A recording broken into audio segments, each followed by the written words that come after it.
નમસ્કાર, આપ જોઈ રહ્યા છો મંતવ્ય ન્યૂઝ અને હું છું આપની સાથે નંદની। દેશભરમાં મોંઘવારીનું મીટર બેકાબુ બન્યું છે। મે મહિનામાં થોક મોંઘવારીનો દર વધીને 9.68% પર પહોંચ્યો, જે છેલ્લા 43 મહિનાનો સર્વોચ્ચ સ્તર છે। એપ્રિલમાં આ દર 8.26% હતો, એટલે કે માત્ર એક મહિનામાં જ મોટો ઉછાળો નોંધાયો। ચિંતાની વાત એ છે કે માત્ર ઈંધણ જ નહીં, પરંતુ અનાજ, ખાદ્ય તેલ અને રોજિંદી જરૂરિયાતની વસ્તુઓના ભાવમાં પણ વધારો થયો છે। ફ્યુઅલ અને પાવર ક્ષેત્રની મોંઘવારી 30.33% સુધી પહોંચી ગઈ છે। શું હવે મોંઘવારીનો સીધો પ્રહાર સામાન્ય માણસની થાળી પર થવાનો છે? બીજી તરફ અમેરિકા અને ઈરાન વચ્ચે વધી રહેલા તણાવથી વૈશ્વિક બજારમાં અનિશ્ચિતતા વધી રહી છે। જો સ્થિતિ સુધરે નહીં તો શું પેટ્રોલ, ડીઝલથી લઈને દૂધ, દહીં અને રસોડાની દરેક વસ્તુ વધુ મોંઘી બનશે? સવાલ એ છે કે મોંઘવારી પર સરકારનો કાબુ કેમ નથી? સામાન્ય માણસનું બજેટ કોણ બચાવશે? અને શું આગામી મહિનામાં ભાવ વધારો વધુ વિકરાળ બનશે? ત્યારે આજ મુદ્દે કરીશું આજનો સીધો સંવાદ। જ્યારે ઓક્ટોબરમાં સૌથી વધુ ઘટાડો નોંધાયો હતો, -1.21% નોંધાયો હતો અને જથ્થાબંધ મોંઘવારી 43 મહિનાની ટોચે પહોંચી ગઈ છે। મે મહિનામાં WPI વધીને 9.68% થયો છે, જે મોંઘવારીનો દર ખૂબ વધુ હોય તેવું કહેવામાં આવી રહ્યું છે।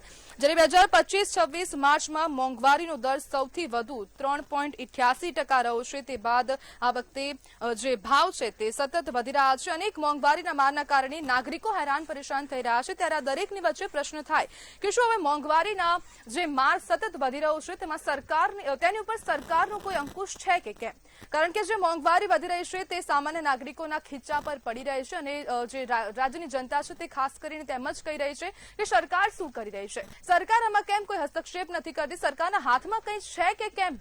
જ્યારે આ મુદ્દે હવે વિપક્ષ પણ સમયાંતરે વિરોધ કરી રહ્યો છે। વિપક્ષ વારંવાર અવાજ ઉઠાવી રહ્યો છે। રાજ્યમાં કોંગ્રેસ ક્યાંક ને ક્યાંક મોંઘવારીના મુદ્દે છેલ્લા ઘણા સમયથી લડતી આવે છે, પરંતુ તેનો અવાજ પણ ક્યાંક ને ક્યાંક સરકારના કાન સુધી ન પહોંચતો હોય તેવું સ્પષ્ટપણે લાગી રહ્યું છે। અને આગામી સમયમાં શું થાય છે? હાલ તો ઈરાન ઇઝરાયલ વચ્ચે શાંતિ કરાર ક્યાંક ને ક્યાંક થવા જઈ રહ્યા છે। 19 તારીખ તો આવી તો છે સામે, પરંતુ હવે તે દિવસે શું થાય છે તે હવે જોવાનું રહેશે। ઇઝરાયલ પણ હવે ક્યાંક ને ક્યાંક આમાં પોતાનું મૌન જે સેવ્યું હતું તે પણ તેને તોડી દીધું છે અને જે પ્રમાણે શાંતિ કરાર જે થઈ રહ્યો છે તેને તે સ્વીકારતો નથી તેવા પ્રકારના નિવેદન સામે આવી રહ્યા છે। તમને આંકડા જણાવી દઈએ કે 2025-26 નાણાકીય વર્ષ 2025-26માં જથ્થાબંધ મોંઘવારી કેટલી રહી છે?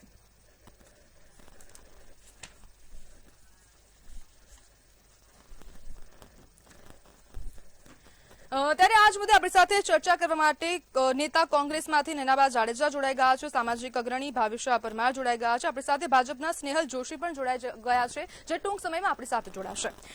ત્યારે નૈનાબેન, હું તમારી પાસે આવીશ કે કોંગ્રેસ વારંવાર વિરોધ નોંધાવતી આવે છે, વિરોધ કરતી રહી છે, વારંવાર અવાજ ઉઠાવે છે મોંઘવારીને લઈને, પરંતુ હવે કોંગ્રેસની પાસે આનો શું પ્લાન છે?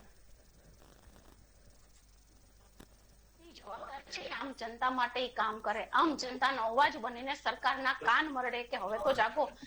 બદથી બદતર હાલત થઈ ગઈ છે। સામાન્ય માણસની તો વાત જ ભૂલી જાઓ। મિડલ ક્લાસ માણસ છે એ પણ જીવવાનું એમને માટે અઘરું થઈ ગયું છે। ત્યારે કોંગ્રેસ અવારનવાર સરકાર સુધી પોતાની વાત રજૂ કરે છે કે તમે હવે તો જાગો।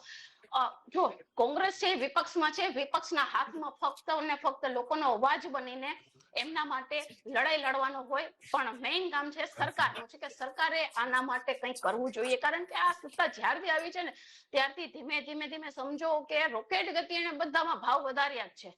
સબસિડી જેવા જેમાં પણ લાગુ પડતી હતી એ વસ્તુઓ પણ એટલી મોંઘી કરી નાખી છે કે લોકોના હાથ ત્યાં પણ નથી પહોંચતા। હવે સામાન્ય બાટલાની વાત કરે તો સામાન્ય બાટલો ખાલી 450 રૂપિયાનો હતો અને મોદી સાહેબે એવું કીધું હતું કે મારી બહેનો પોસ્ટર લખજો, મને પોસ્ટર લખજો, તો એ તો તમે ડાયરેક્ટ 900 પહોંચાડી દીધો, ડાયરેક્ટ જમ્પ જ કરી નાખ્યો। તો આમાં સામાન્ય જનતા ક્યાંય છે જ નહીં।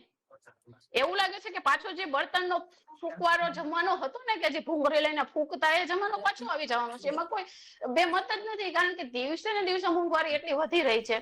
આજે વિરોધ પક્ષ છે એ હંમેશા લોકો માટે કામ કરે છે, પોતાનો અવાજ બુલંદ કરીને સરકાર સમક્ષ રજૂઆત કરે છે। વિરોધ પક્ષના હાથમાં આટલું હોય છે કે આંદોલનો કરે, ધરણા કરે કે જેથી સરકારને કઈ ફરક પડે અને આમ જનતા સામું જોવે।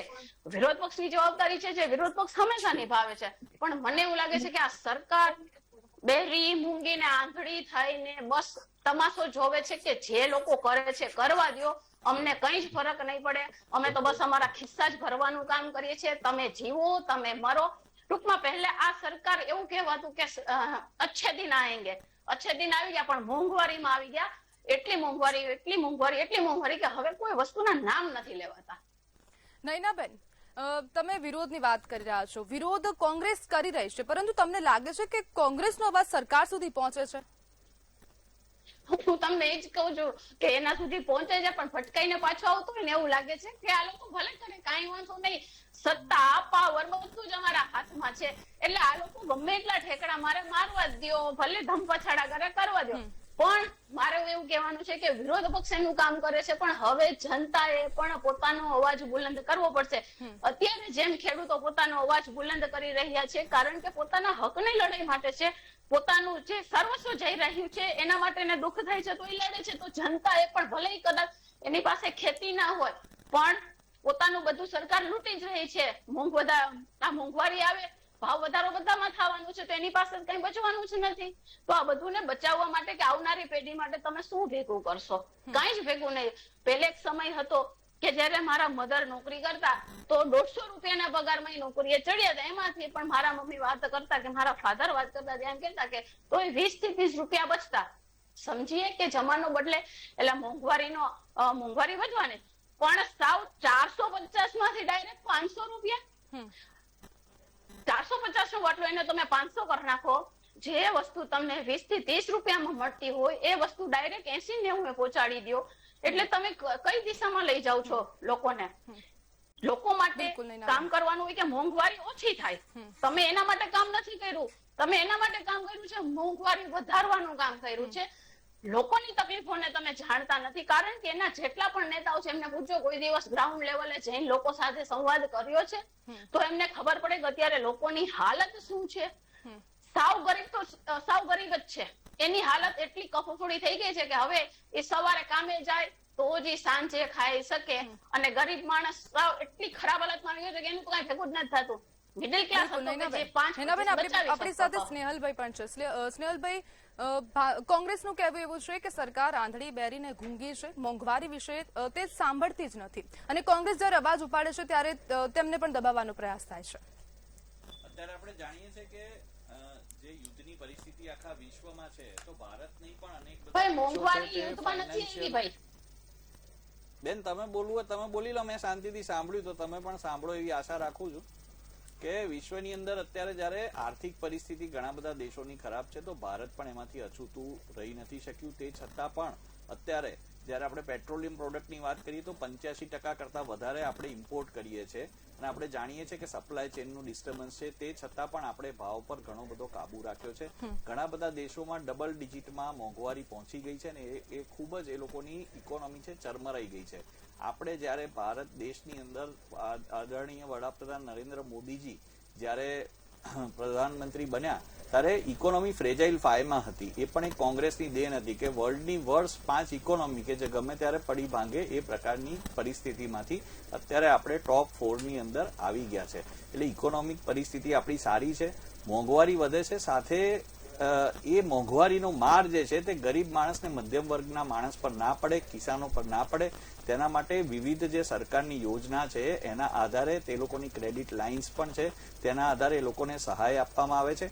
જો ગેસના બાટલાની જ વાત થતી હોય તો 1 જાન્યુઆરી 2014ના રોજ 1224 રૂપિયા, એ વખતે 1224 રૂપિયા સુધી ભાવ આ કોંગ્રેસની સરકાર લઈ ગઈ હતી. પણ અત્યારે એ લોકો બેરા બોબડા જે અમને કહે છે એ અત્યારે ખરેખર એ લોકોને સમજવાની જરૂર છે કે એ લોકોનો અભિગમ અત્યારે કેવો છે.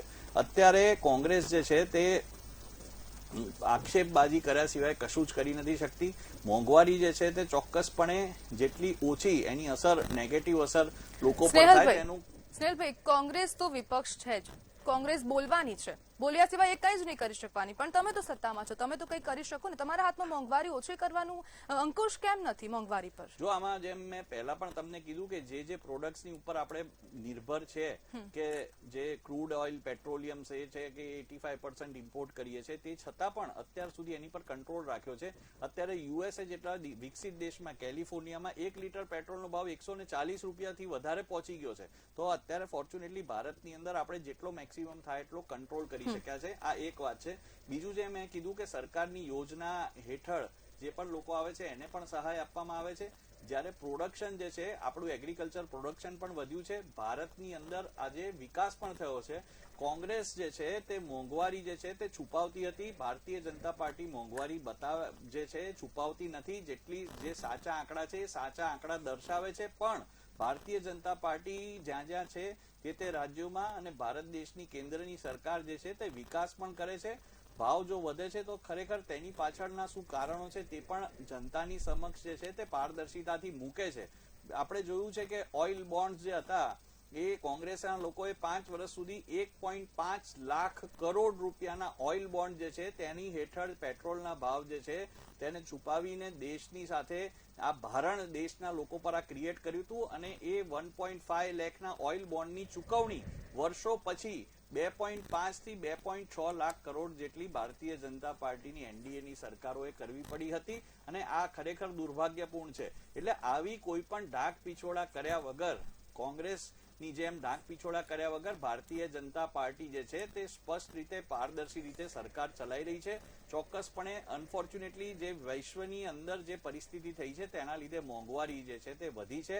અમુક પેટ્રોલિયમ પ્રોડક્ટ્સનો ભાવ વધ્યો છે, અને તેના લીધે તેની અસરથી બીજી પ્રોડક્ટ્સ પર થોડો ઘણો જે ભાવનો વધારો આવ્યો છે, પણ સરકાર જે છે તે ચોક્કસપણે આ વધારો જે છે તે ગરીબ લોકોને માર ના પડે તેની ચોક્કસ કાળજી પહેલા પણ રાખતી હતી, અત્યારે પણ રાખે છે, અને આગામી સમયમાં પણ રાખતી રહેશે. અને આપણે એવું ઈચ્છીએ છીએ કે જેમ આપણે આપણી ડિબેટની શરૂઆતમાં કીધું કે અત્યારે પીસ ટ્રીટી પર સાઇન થઈ રહી છે, તો જે વાતાવરણ છે તે શાંત થાય અને જે ભાવ છે વધેલા તે મેનેજેબલ થઈ જાય, અને સરકાર જે છે તે ત્વરિત જ એનું અમલીકરણ કરી અને લોકોને જેટલી બને એટલી મેક્સિમમ રાહત આપવાનો પ્રયાસ કરતી હતી, અને અત્યારે પણ કરે છે અને કરતી રહેશે. જી બિલકુલ સ્નેહલભાઈ, આપણી સાથે ભાવિશાબેન પણ જોડાયેલા છે. ભાવિશાબેન, સરકારનું કહેવું છે કે પારદર્શિતા રાખવામાં આવી રહી છે, સહાય આપવામાં આવી રહી છે, પરંતુ કોંગ્રેસ બીજી જ બાજુ આક્ષેપ કરે છે કે સરકાર આંધળી, ગૂંગી, બેરી બધું જ થઈ ગઈ છે, સાંભળતી નથી મોંઘવારી મુદ્દે. એક મહિલા અગ્રણી તરીકે તમારું શું કહેવું છે?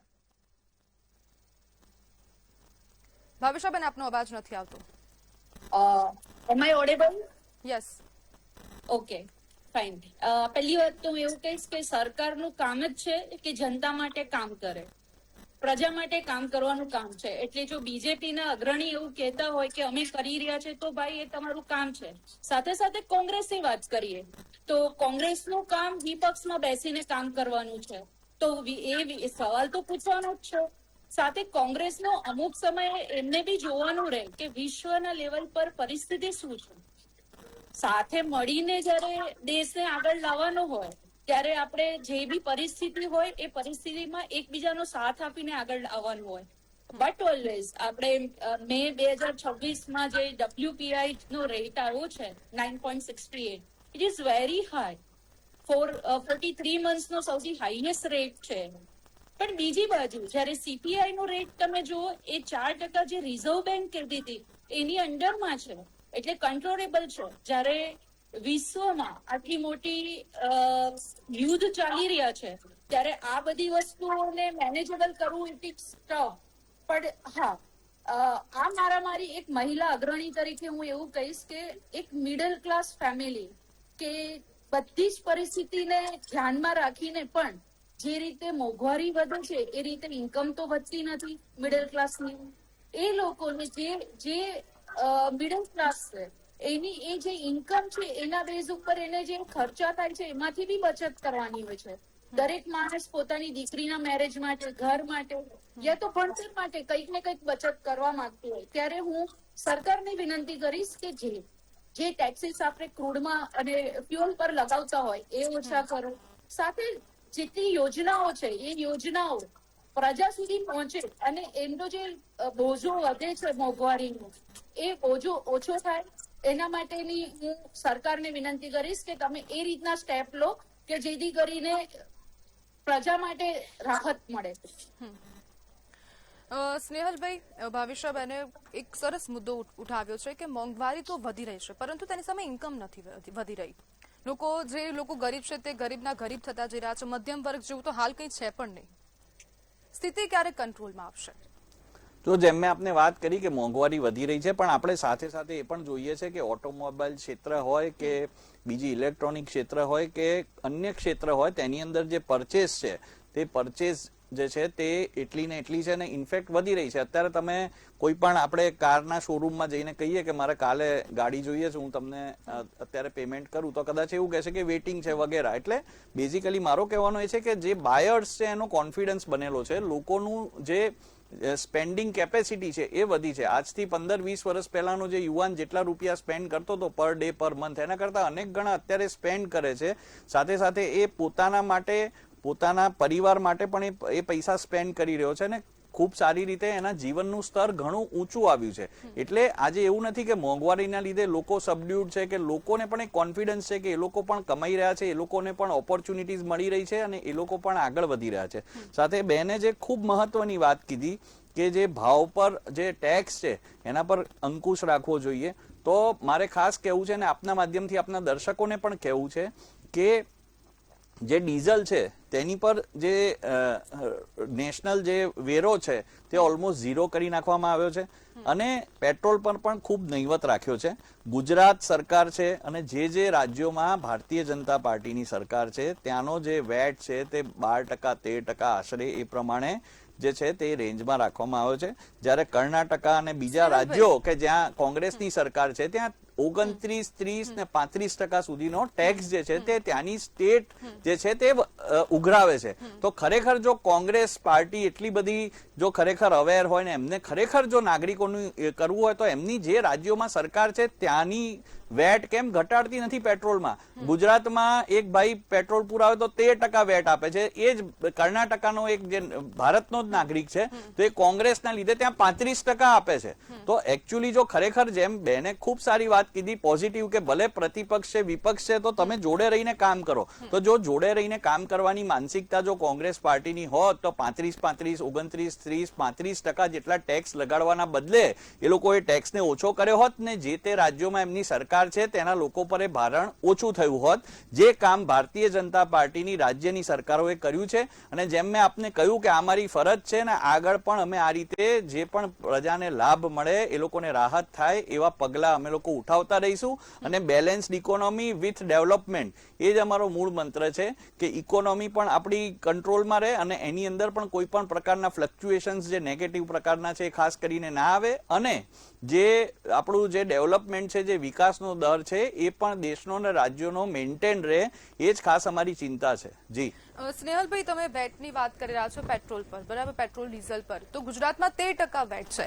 તો હાલ મોંઘવારી ખૂબ વધી ગઈ છે. પેટ્રોલ ડીઝલના ભાવ તમે જો અત્યારે નાગરિકોને પૂછવા જાવ તો ખબર પડે કે કેટલી મોંઘવારી છે અને કેટલું પેટ્રોલ મોંઘું થઈ ગયું છે. તો આપણી રાજ્ય સરકાર વેટ કેમ ઓછી ના કરી શકે? હું તમને એ જ કહું છું કે આ ઓલરેડી ઓછા કરેલા દર છે ને તમે વિશ્વની અંદર કમ્પેર કરો, આ જે છે અત્યારે આ જ વસ્તુ તમને બીજા બધા દેશોમાં આના કરતા દોઢી કિંમત ને ઓલમોસ્ટ બમણી કિંમતે મળે છે. એટલે ભારતની સરકારે આ જે કંટ્રોલ રાખ્યો છે એ પ્રજા માટે થઈને જેટલો મેક્સિમમ કંટ્રોલ કરી શકે એટલા લાંબા સમય માટે, અને આ જ્યારથી યુદ્ધ ચાલુ થયું એના કેટલાય મહિનાઓ સુધી જે છે તે આ પ્રાઇસ કંટ્રોલ રાખ્યા. હું એલપીજી ની ફરીથી વાત કરું તો એલપીજી ના જેટલા પણ પ્લાન્ટ છે અત્યારે મેક્સિમમ કેપેસિટી પર ચાલી રહ્યા છે અને ભારત દેશની એલપીજી ની એટલે આ જે આપત્તિ છે એને પણ આપણે પોઝિટિવલી લઈ અને એલપીજી નું પ્રોડક્શન પણ વધાર્યું છે.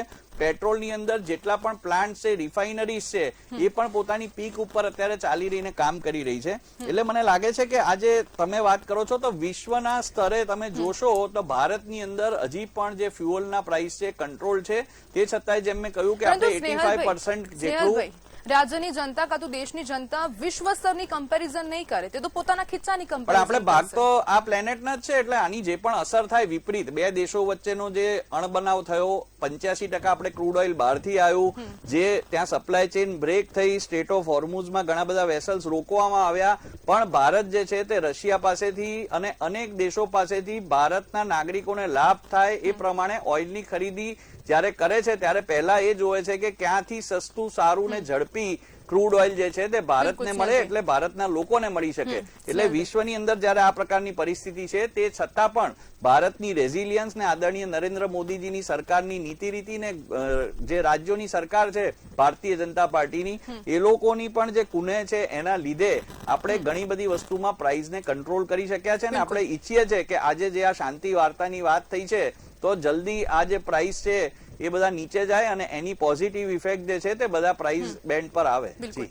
નયનાબેન, શું હવે કોંગ્રેસને એવું નથી લાગતું કે જે પ્રમાણે હવે મોંઘવારીને લઈને ખાલી માત્ર ને માત્ર વિરોધ થતો હશે, સત્તા પક્ષ મોંઘવારી કંટ્રોલ કરવાની વાત કરી રહ્યું છે, તો હવે કોંગ્રેસને એવું નથી લાગતું કે હવે સાથે બેસીને આપણે મ્યુચ્યુઅલ અન્ડરસ્ટેન્ડિંગથી હવે રાજકારણ કરતા વધારે ઉકેલ લાવવાની જરૂર છે? કોંગ્રેસ રાજકારણ કરતી જ નથી. જો રાજકારણ કરતી હોય તો કોઈ દિવસ જવાબ આવા પ્રશ્ન જ ન ઉપાડત અને જવાબ જ ન આપત સરકારને. કોંગ્રેસ હંમેશા લોકોના હિત માટે અવાજ ઉઠાવતી હોય છે, પણ આ સરકારને સાંભળવું નથી હોતું. ભાઈએ હમણાં જેમ કીધું કે રશિયા પાસેથી ક્રૂડ, તો આપણે તો એની પાસેથી લેતા હતા, તમે બંધ કર્યું. અને તમે જેમ વાત કરો છો કે સંબંધો ખરાબ થયા, તો સંબંધો તમારી સરકારમાં આવ્યા પછી ખરાબ થયા છે. ફાધરલેન્ડ ને મધરલેન્ડ, અરે શું છે? શેની વાત કરો છો નયનાબેન? તમે નયનાબેન કયા સંબંધની વાત કરી રહ્યા છો?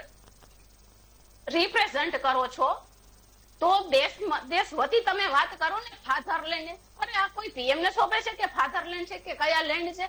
એના તમારા પ્રતાપે આ મોંઘવારી વધે છે કે તમે કોઈ પણ દેશો સાથે સંબંધ મેન્ટેન કરી શકતા નથી. તમે જેટલા પણ આપણા ગરીબી દેશો છે જેની સાથે આપણા સારા સંબંધો હતા, એમની બધા સાથે તમે સંબંધો ખરાબ કર્યા છે.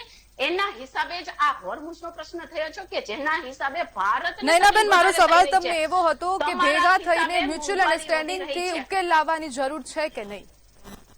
ઉકેલ લાવવો જ જોઈએ, કારણ કે કોંગ્રેસ બેસશે ભાજપની સાથે ઉકેલ લાવવા માટે? હલો, કોંગ્રેસ બેસશે ભાજપની સાથે ઉકેલ લાવવા માટે? કેમ વાત ન કરે? બધા અગત્યના મુદ્દા ઉપર વાત કરેલી જ છે ને. રાહુલ ગાંધીએ કીધું કે ભાઈ એ મુદ્દા માટે અમે તો અમારી સાથે વાત કરવા માટે તૈયાર છે. તો આ લોકોએ ક્યાં વાત કરી હતી? જયારે હોર્મુઝનો પ્રશ્ન આવ્યો તો યુદ્ધની પરિસ્થિતિ જેવી થઈ ગઈ હતી, ત્યારે પણ રાહુલ ગાંધીએ કીધું હતું બેસવા માટે, વાત કરવા માટે. પણ પીએમ ને તો ટાઈમ જ નથી હોતો, બહાર દેશમાં જ ફરવું છે. લોકોના પ્રશ્નો માટે કોઈ ટાઈમ જ નથી હોતો. તો કઈ રીતના એ પ્રશ્ન શક્ય બને? કોંગ્રેસ હંમેશા પોઝિટિવ હોય છે લોકોના પ્રશ્નોના ઉકેલ માટે. તમે કહો કે મોંઘવારી ઓછી કરવી છે, તેના રસ્તા કોંગ્રેસ તમને બતાવશે. નયનાબેન, સ્નેહલભાઈ ટૂંકમાં જવાબ. મારે ટૂંકમાં જ કહેવું છે કે રશિયાના પ્રેસિડેન્ટની સાથે પણ અને ઝેલેન્સ્કી સાથે જે દેશો યુદ્ધ કરે છે એ લોકો પણ આપણા દેશ પર ને આપણા પ્રધાનમંત્રી પર આશા રાખે છે કે શાંતિ વાર્તા અને મોદીજી જે છે તે એની અંદરથી નિરાકરણ કાઢશે. અને આ બેન કઈ અલગ જ વાત કરે છે. આ બેન કઈ અલગ જ વાત કરે છે. એમને રાહુલ ગાંધીની માળા જપવી એમની મજબૂરી છે, એટલે રાહુલ ગાંધીની માળા જપશે. પણ રાહુલભાઈ ક્યાં ક્યારે કેવી રીતે શું બોલે છે ક્યાં, એ પહેલા એમને કહો. આ દેશની વાત છે, દેશના હિતમાં વાત કરવાની છે. એ લોકોને નરેન્દ્ર મોદીજીને વખોડવા સિવાય કોઈ પણ કામ રહ્યું નથી. પ્રજા માટેની ચિંતા કરે, પ્રજા પાસે રહે, પ્રજા પાસે જાય. અને જો રાહુલ ગાંધીને એટલી બધી ચિંતા હોય તો રાહુલ ગાંધીને કહો કે જ્યાં જ્યાં એમની રાજ્યની સરકારો છે ત્યાંના મુખ્યમંત્રીને ફોન કરે, એમના પીએને કે ફોન કરીને કહો કે ભાઈ આ જે વેટ તમે ઉઘરાવો છો, જે ટેક્સ પેટ્રોલ પર ઉઘરાવો છો એ ઓછો કરો, એટલે દેશના લોકોને રાહત મળે. જી બિલકુલ સ્નેહલભાઈ. નયનાબેન, તમે તમારી વાત ટૂંકમાં એક 10 સેકન્ડમાં પતાવી દો. નયનાબેન, 10 સેકન્ડમાં તમારી વાત પતાવી દો.